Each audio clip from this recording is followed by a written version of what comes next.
Hyundar Valley.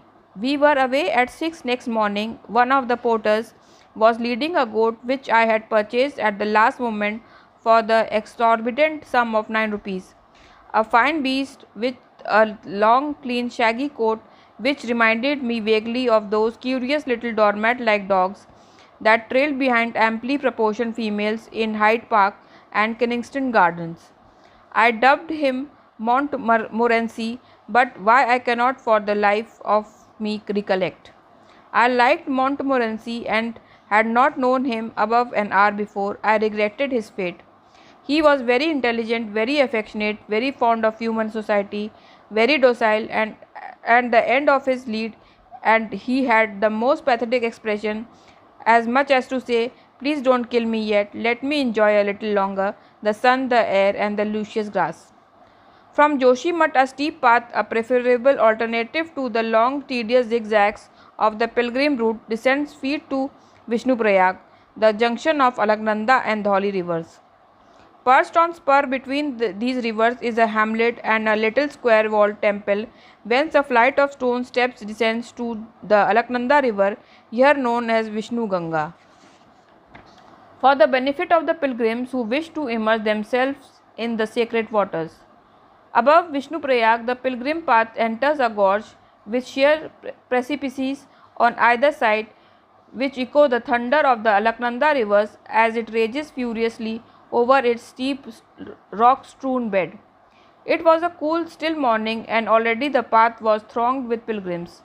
They were an amazing assortment of men and women, fakirs with wild, haggard, sunken faces and unkempt hair, clad only in loincloth, their bodies smeared with ashes and fat bunias, squatting like bloated bullfrogs on charpais borne by sweating coolies, their womenfolk plodding dutifully in their rear, carrying the family bedding, cooking pots and food.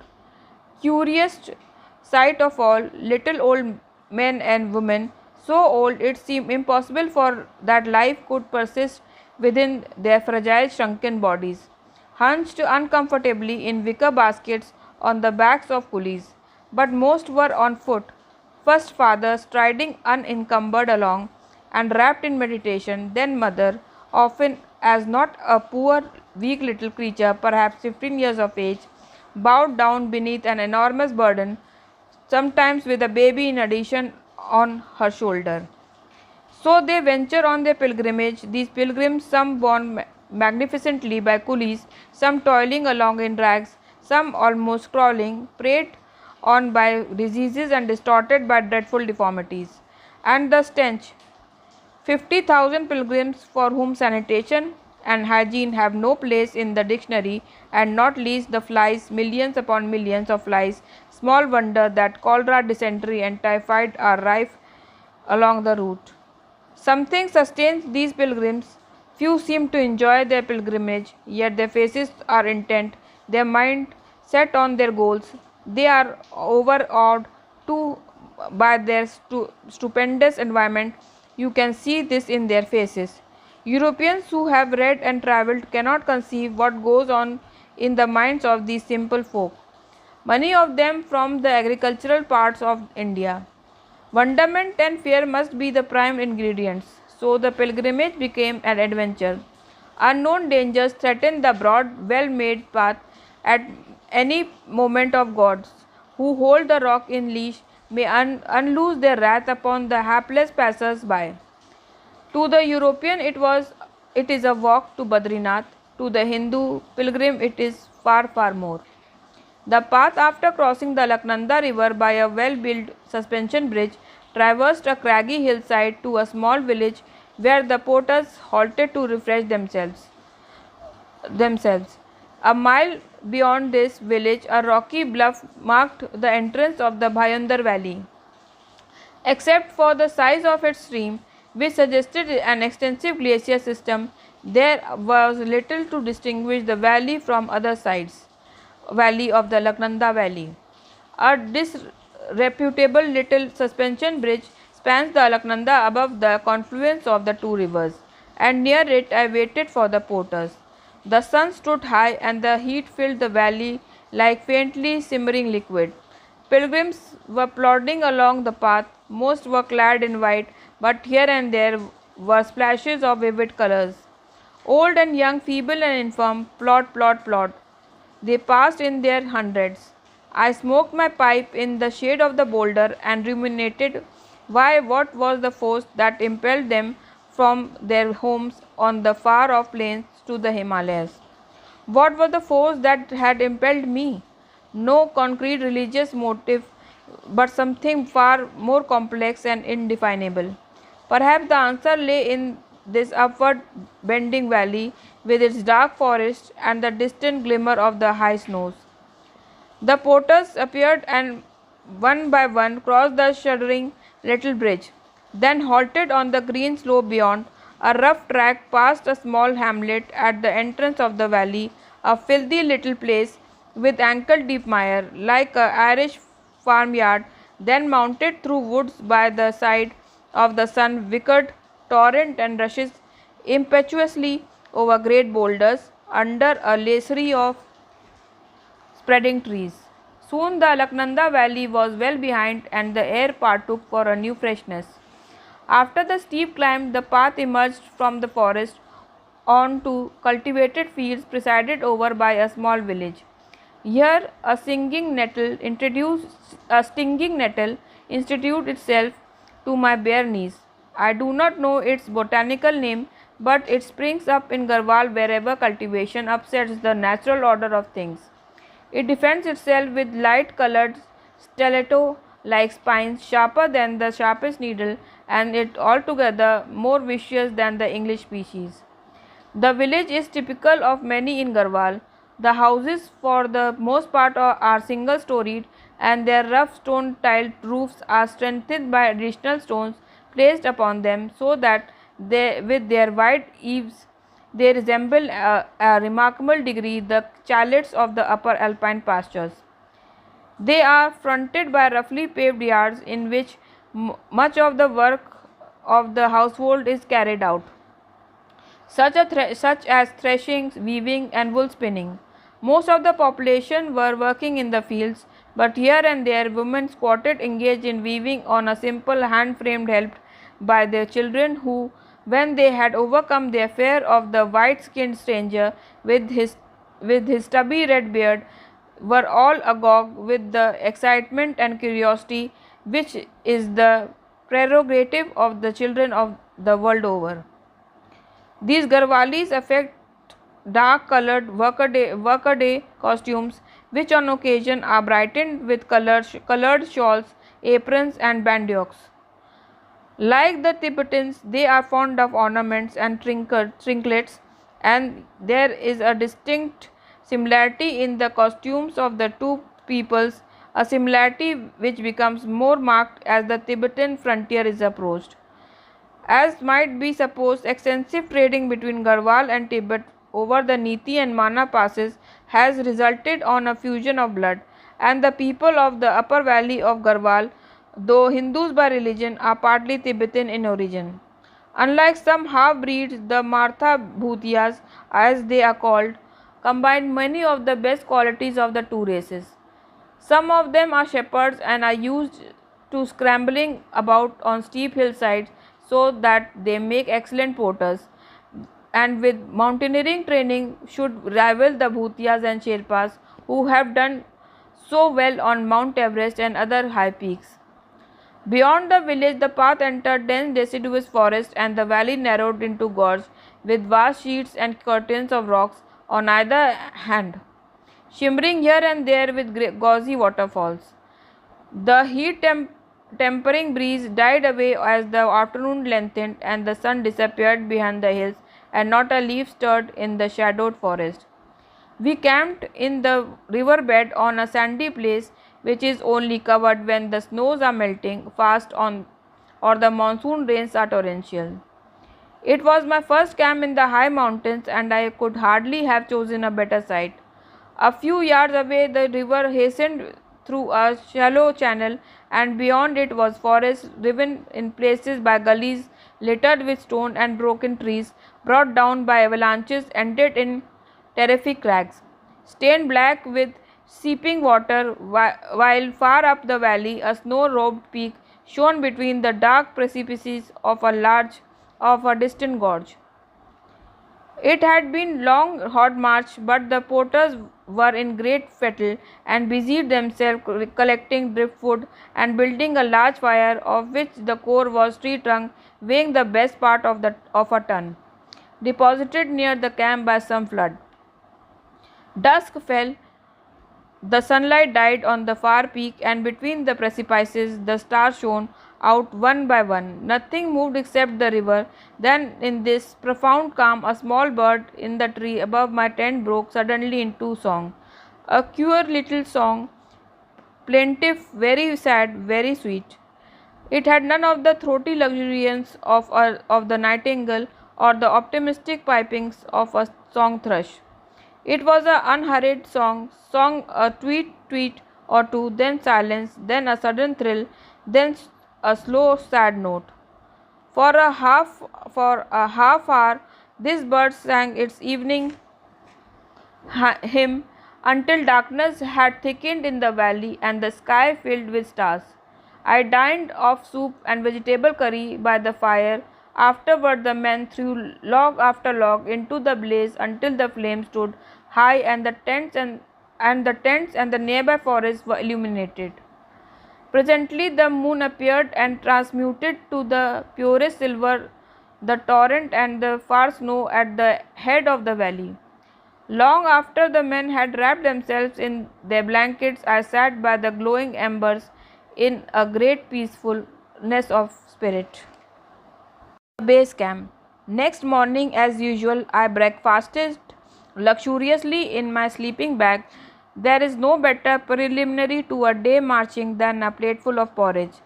For the rest, biscuits, butter, jam, or the marmalade with plenty of tea or coffee made up my normal repast. Eggs and bacon were lacking, but so also was my craving for this peculiarly English dish at 5 in the morning. The weather was cloudless and the air deliciously cool. This march I hoped would take me to my base camp. The path lay through dense jungle, and as I walked, several pheasants flew up and in front of me, and twice I heard a crashing sound as of some large beast making off. Then the path descended to the riverbed, where, to my astonishment, we met with a snake.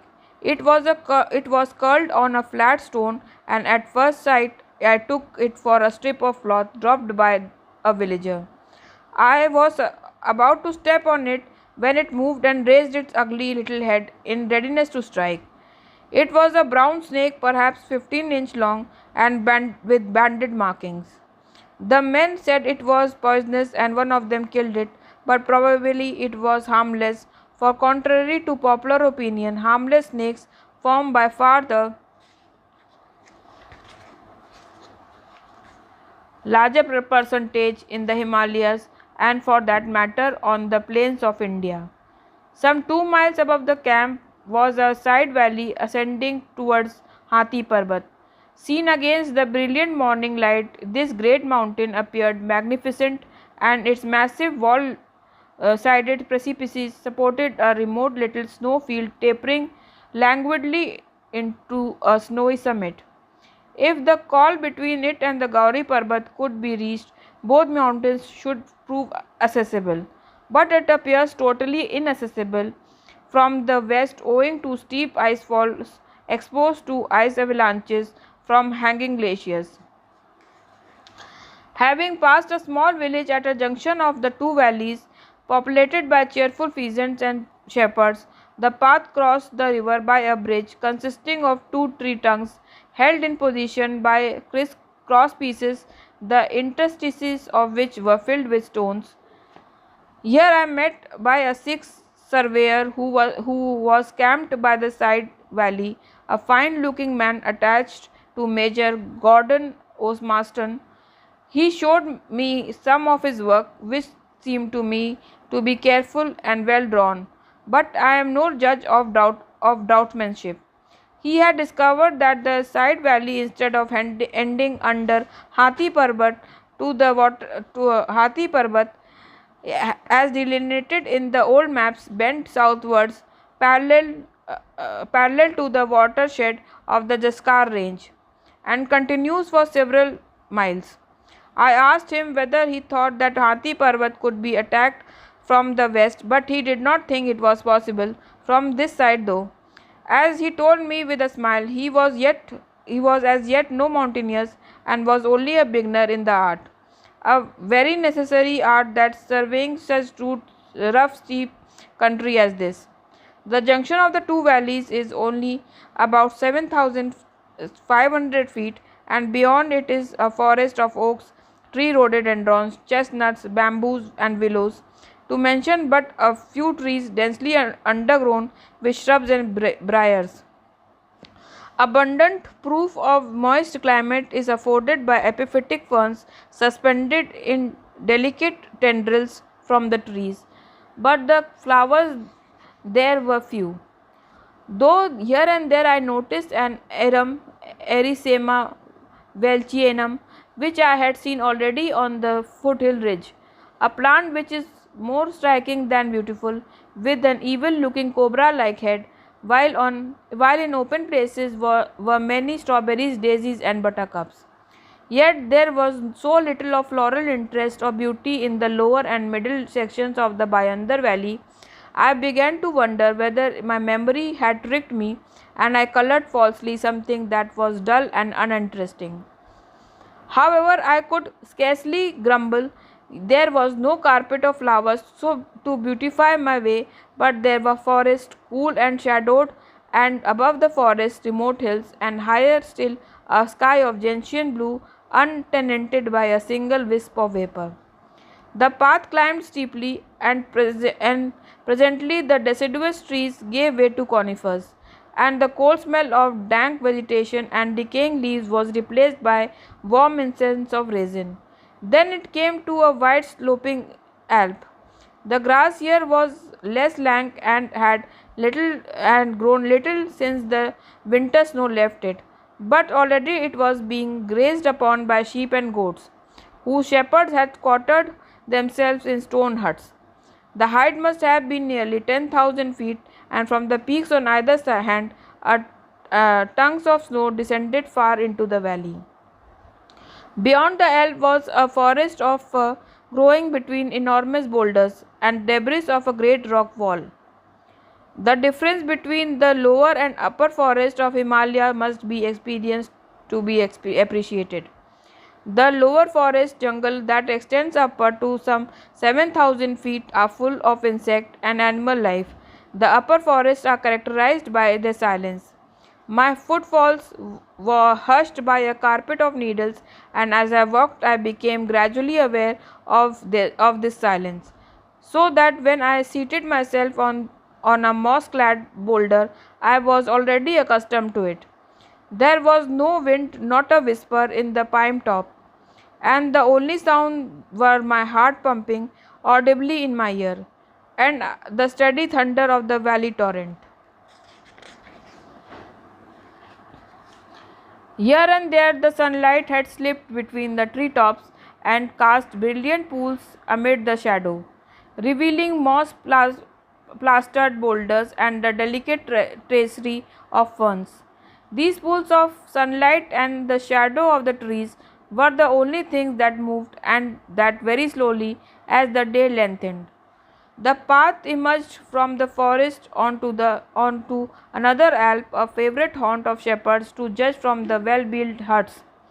Here were innumerable blue and white anemones, obtusuloba, and in between the Primula denticulata, many of which were already in seed. I crossed two streams, and on a higher bank beyond the second came on a monkshood, Aconitum heterophyllum, and a dark green purple brooms, and a host of pink rock jasmine, Androsaceae primuloides. Lovely these flowers which were cheesed to fascinate me. These Androsaceae is a common enough plant.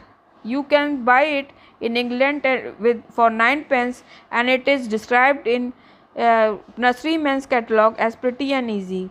But to appreciate its true worth, You must see it tumbling over grey boulders in a rosary cascade under the deep blue of the Himalayan sky, reveling ecstatically in the beauty and grandeur of its home, eager to perpetuate itself and sending out the runners in all directions, each with a little rosette of leaves ready to root in any scrap of soil or earthy crack.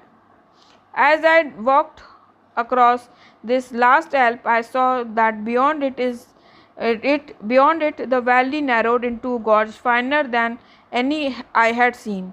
The forest was compressed between immense wall of rock, and which one was nearly vertical, and the other, that to the east, actually overhung, was fully 15,000 feet high. Even the noonday sun, only a degree or so from the vertical at this time of the year, could not relieve this gorge of its austerity or impart kindliness into the stern visaged crags.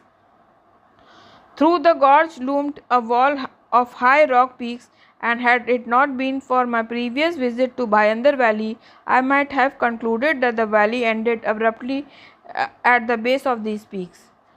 At the entrance of the gorge, the path zigzagged steeply downwards into log bridge spanning the river between the two large boulders. Over this frail structure, which is prevented from falling to pieces by bamboo thongs, the shepherds drive their flocks to the upper pasture of the valley. Any domestic animal save a hardy Garhwali sheep or goat would be appalled by such a passage, for the river issued with savage force from the jaws of the gorge, and to fall into it would mean for a man or a beast instant destruction. With the thunder of the torrent in my ears, I ascended steeply through a pine forest and presently came to open slopes where the gorge widens. Here were two gullies filled with hard snow in which I had to cut steps with my ice axe. I cut large ones for the benefit of the porters, as a slip would have precipitated a man into the torrent several hundred feet lower. Beyond the second gully, I regained the path and traversed a steep grassy hillside where the valley widens out and bends eastward almost at right angles under the wall of peaks that from below the gorge seems to form the impasse. Since leaving the village, I had been alone, having outstripped the porters. For weeks and months past, I had visualized the Bhayandar Valley as I had seen it in 1931, but so far I had come upon few flowers. Beauty and grandeur I had seen in plenty, valley, rivers, mountains, vistas, such as only the Himalayas can show, but the floral beauty comparatively little. But now, as I turned a corner of the path, I saw out of the corner of my eyes sheet of blue on the hillside. It was blue fumitory, Corydalis cashmeriana. I had seen it once before in Sikkim, or the flower like it growing here and there between boulders, but here was a whole slope of it, a colony of thousand. It is a small plant which a stem 6 inch high and flowers an inch long, narrow pipe like and tipped in dark blue, and so delicate and beautiful this might have been made for the lips of Pan. The great avalanche, thousands of tons, a great avalanche, of tons of snow had fallen into the valley just above the gorge and covered the stream bed 100 feet deep for several hundred yards. I had never seen the debris of a big avalanche, and as it had descended from the peak of not more than 16,000 feet, it was the proof of abundant winter snowfall. Passing it and keeping to the west of the main torrent, I presently crossed a steep little subsidiary torrent after an awkward jump between two boulders, and continued round the bed until I reached a point where there was a view up the valley at to its end. It was the same view as in 1931, but with a difference. In that year, we had visited the valley during the monsoon season, when the peaks for the most part were concealed by clouds and the atmosphere was moist, warm by comparison with the dry, cold Tibetan winds we had experienced on Kamet. But this was a pre monsoon day. The sun shone from moistureless sky, only the lightest of the fleecy clouds rested on the peak, and the air was imbued with vigor of spring.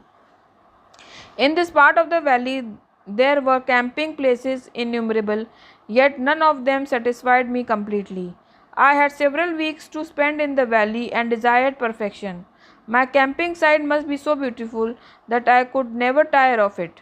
A site that where the march of light and shadow would charm me the day through, where there was shade from the noonday sun and fuel unlimited for my campfires. My eye was caught and arrested by a shelf on the far side of the valley, an alp that sloped green and smooth, with birch forest above and below, ending in an almost level lawn. Here, if anywhere, was the perfect place. I retraced my steps to the avalanche, crossed the torrent, and ascended to the lower end of the shelf, sat down to await the porters. The base camp was pitched at the uppermost end of the shelf, and within a few minutes the men, with the peculiar facility of Tibetans for digging themselves in, had converted a nearby hollow into a kitchen and collected firewood and water, so that within a quarter of an hour I was comfortably ensconced in my rickety folding chair drinking a cup of tea. There was no doubt about it. Here was the ideal camping site. On three sides it was bounded by silver birches with a lower frieze of purple and white flowered rhododendrons. Never have I seen finer birches. In the westerning sun, their brilliant foliage and silver bark seemed to partake of the purity of earth and sky, while their leaves rippling in a bright breeze suggested some pebble flowed pool of shivering water. The valley meadows were 500 feet beneath, and beyond them stood the great wall of rocks, peaks now revealing in all its magnificence a wild uprush of giant crags biting into the snow pacing clouds.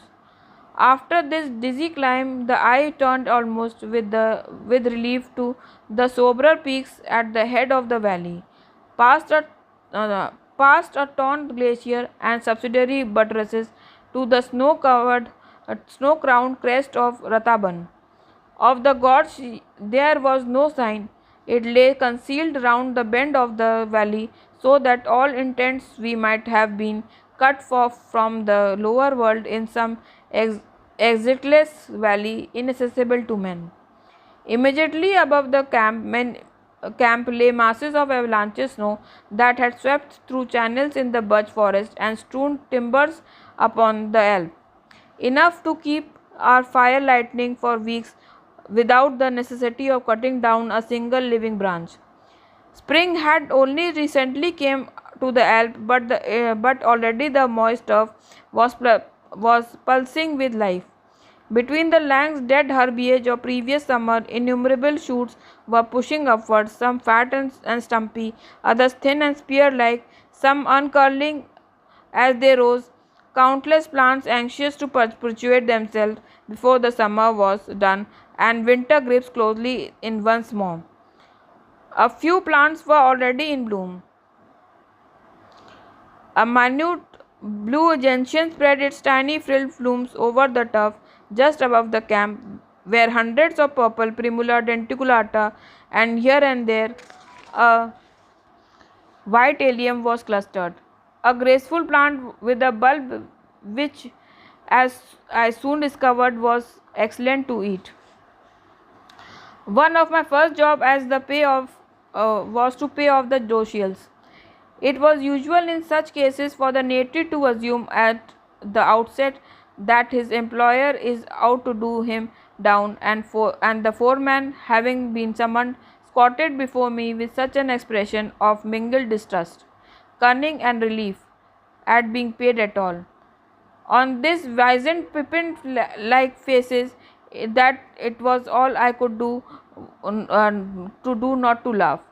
However, the business was settled amicably and without the usual corrosive and entirely unprofitable arguments which result from the primitive knowledge of arithmetic. 1 rupee per man for a day outward march, half pay for the return journey, and some bakshish minus such advances of pay as had already been made. It was perfectly simple, but it took an hour of noisy argument between the dociels to convince themselves that they had not been swindled. Then the pippin-faced foreman, doubt and suspicion removed from his beaming countenance, returned and expressed himself as satisfied, and more than satisfied. If the Sahib wanted him and his men from the return journey, well, he had only to send word to Ranikhet. By the time these financial details had been settled and the stores unpacked and arranged in a spare tent, it was evening. A warm light filled the valley, and the lengthening shadow revealed unsuspected grandeurs and beauties of in the great rock walls opposite. The light breeze had fallen to a complete calm, and not a leaf of birches quivered. Quickly, the sun dipped behind the Kantakhal Pass, which we had crossed in 1931, and the Bhayandar Valley in the Alaknanda Valley. Best of all, men were contented. Wangdi came up to me with a happy grin on his hard face and swept his arm in a single comprehensive gesture over the birches and across the valley, past the glowing snows of the Rataban. Ramro Sahib, he was right, it was beautiful. While Tewang cooked the supper, Pasang, Wangdi and Urmu collected wood, so that by the time the sun had set and the chill crept into the air, I was comfortably settled by a roaring log fire. Let me confess at once that I am an incurable romantic. Since the day I had devoured G. A. Henty and Fenimore Cooper, I have looked upon the camp's fire as a necessary adjunct of enjoyable travel. What is the charm of it? Is it because it panders to deep-seated hereditary instincts? Are we for all our central heated homes and no drought ventilation system essentially primitive at heart? Have our caveman ancestors handed on to us an animal like love of its warmth and light and safety from bestial marauders? And has such love been transmuted to something purely romantic? Will civilization grind out of a man all his ancient qualities, his fierce, unreasoning passions, his hopes and fears, his love of nature and primitive things? Does peace and security spell effeminacy and deterioration of the virile qualities? What will we become when the need to struggle for our existence is banished from the perfect world promised by the philosophers, economists, and pacifists? Perhaps in this a reason to be found for all forms of physical adventures, the qualities that has given us domination over the beast, that demand safety not as a dead level of existence, but in opposition of danger continue to find an outlet of their activities in sports labeled dangerous, useless or unjustifiable. Peace between men is not compatible with maintenance of physical ability when so many adventures are possible in the open air. Whether it be the cricket or rugger field or the height of the Himalayas, there is enough to satisfy this adventurous spirit of ours, without resort to the soul deadening work of killing our fellow men. It remains to be seen how our inherited instincts are to be adapted to our need of peace and happiness, the two things which men crave most. I am sure myself that they are to be found in the open air, and that the present movement in this direction, not only in Britain but in many other countries, is an unconscious revolt against the primeval desire to kill in order to maintain the physical safety and virility, and represents the growth of the human intelligence towards a new and happier conception of conception of the universe and human relationships. Most of all does it indicate a divine desire for physical, mental and spiritual progress of mankind. Who are we to talk of degeneration and retrogression in God made world? It was the first time I had travelled alone in the Himalayas, and the experience after the two caravanserais to Mount Everest was more than refreshing. For the first time in my life, I was able to think. I do not mean to think objectively or analytically, but rather to surrender thought to my surroundings. This is a power of which we know little in the West, but which is a basic of abstract thought in the East. It is allowing the mind to receive rather than to seek impressions, and it is gained by expurgating extraneous thought. Is it is then that the eternal speaks and the mutations of the universe are apparent. The very atmosphere is filled with life and the song. The hills are resolved from more masses of snow, ice and rock into something living. From this happens the human mind escapes from the bondage of its own feeble imaginings and becomes as one with the Creator. My pen had ran away with me. It often did when recording my impressions in the Valley of Flowers. For it is impossible to continue along conventional channels when the country on either side is so fair. Or even though I am not understood or at risk of being labelled sentimental, a red rag with a red rag, this word of the bull of materialism, I must endeavour to record my impressions during my sojourns in this valley. That first evening I sat long by the campfire until the talk in the porter's stands had dwindled away and the silence was complete, save for the light, almost unperceptible hiss of the burning logs. Presently, even that died, and the fire shrank into a heap of glowing embers. The cold stole up behind me. Suddenly, I was chilly, and my pipe was out. A few minutes later, I was warm in my eider-down sleeping bag. The last thing I saw before closing my eyes was a bright star poised on a distant ridge looking at me through the door of the tent. The sun rose above Rataban and 6:20 next morning. I woke to a bird song, a great chorus from the surrounding birch forest and rhododendron dawn breaks. Most prominent was a small undistinguished brown bird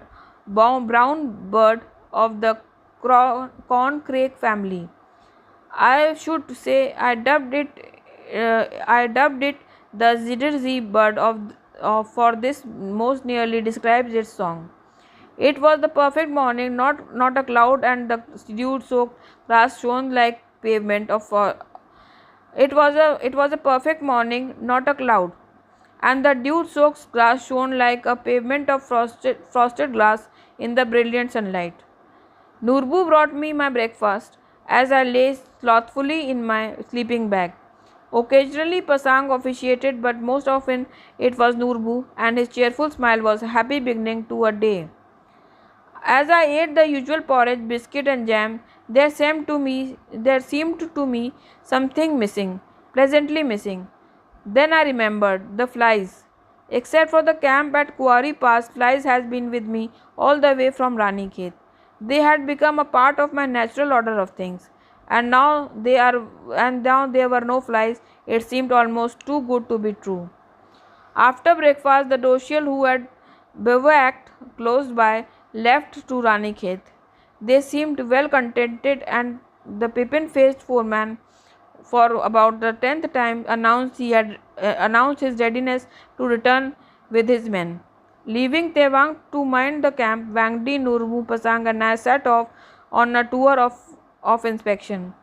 Immediately below the camp, we found a rough sheep track running downwards through the steep birch forest.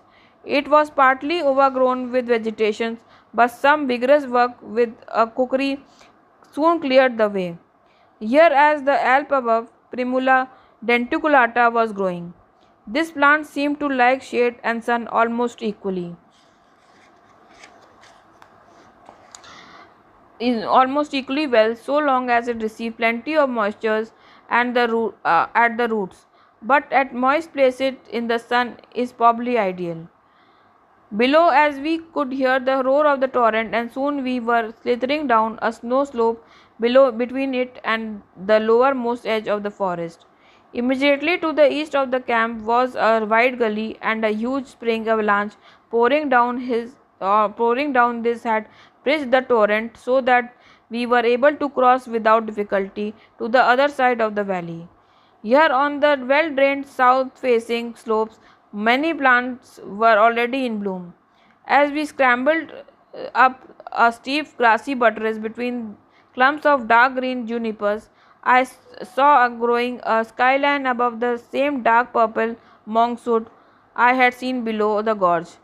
Then the white umbels of anemone polyanthes, which is closely allied with anemone naciflora, with corydales cashmeriana brilliantly blue in between.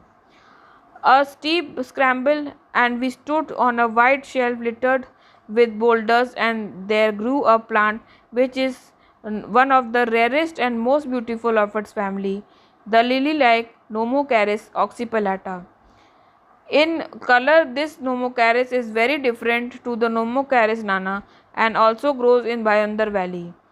The latter is blue, the former is creamy yellow. Obviously, it reveals in the sun on well warmed, well drained meadows and slopes. There were in plenty of fibrous material and rocks to feed its roots with moisture. I set the men to work to recollect bulbs, and presently they had dug up 2 or 3 dozens, and with their ice axe. I had not. It was not an easy work, for the Nomocaris bulb grows a full 6 inch deep, and its favorite habitat is a dense matting of bracken roots and sometimes juniper roots between boulders and stones. Another plant in bloom was purple orchis, 1 or 2 feet high, while the ubiquitous little Iris comonensis was approaching its best. Thousands of blooms on the stony hillside, then over the rock, the pink Androsae primulates was fast spreading its silver green rosettes and pink flowers. A light breeze had sprung up, and before it the Nomocaris nodded and bowed its golden head. In slow waves it rippled across the slope, bringing an indescribable scent of plant life, which now and then a breath of delightful thyme-like perfume, which I soon found emanated from a purple flower plant that creeps over the sunny faces of boulders and dry slopes. We returned to camp for lunch, after which I had busied myself pressing the specimen collected during the morning. I had never pressed flowers prior to this expedition, and I must confess I found it very irksome and finicking task. The remainder of the afternoon I spent collecting in the vicinity of the camp. Among the plant I discovered was the fleshy-leaved Virginia strachei, growing between the moss-clad boulders on the northern slope, and in the forest behind the camp a wood lily, Trillium govaninenum. Not far from the camp was a bank facing south already gay with flowers, including Nomocaris oxypelata, while on the edge of the gully east of the camp a creamy dwarf rhododendron, common throughout the Himalayan and many parts of the Tibet, was in full bloom together with the delicate little creamy bells of cassiope. At tea time, Tewang announced that he had a bad foot and that it was now hurting him up to the leg on the groin. He had blistered it during the march, and the sore had festered, but like any other happy-go-lucky Tibetan, it had never occurred to him to mention it until the whole leg was poisoned. Before I could treat him, I had made him wash his foot. I do not suppose he had ever consciously washed it in his life, and he performed the ablution with a sort of pained surprise and indignant resignation. Needless to say, his foot was filthy, the dirt of years being caked between the toes. It would seem an impossible task to make the Tibetan realize the connection between the dirt and the disease. The one just dirt, the other is an affliction melted out by the gods. This done, I scraped and probed the wound with scalpel until the blood and pus flowed in generous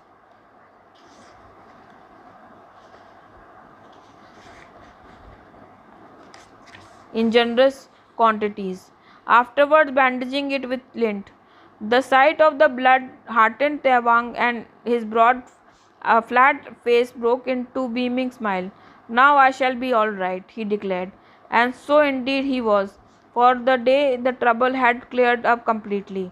The evening I supped again by the great fire. During the heart of the day a breeze flowed up the valley, but it dropped at sundown to a complete calm, so that I could light up my pipe with an unshielded match,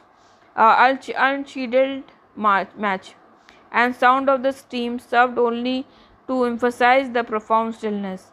The cloud ebbed fast from the peaks, and a silent rush mist swept up through the gorge and passed across the opposite hillside. The sunlight died and the night came swiftly in less than an hour, and from the time the sun set it was dark except for the coldest and faintest of afterglows of the high peaks, light matching the pale brilliance of the stars. The fire of birch logs burnt perfectly, red and blue flames, with scarcely any smoke, and in it the light of faces of men stood out from the darkness against and still darker background of the forest. The moon became apparent, a brilliant crescent riding high overhead. It silvered the snow and glaciers and lit the gathering dew with a cold fire. Slowly the air required equilibrium. Slowly the air required equilibrium. The low valley mists resolved until by 8:30 not one vestige remained.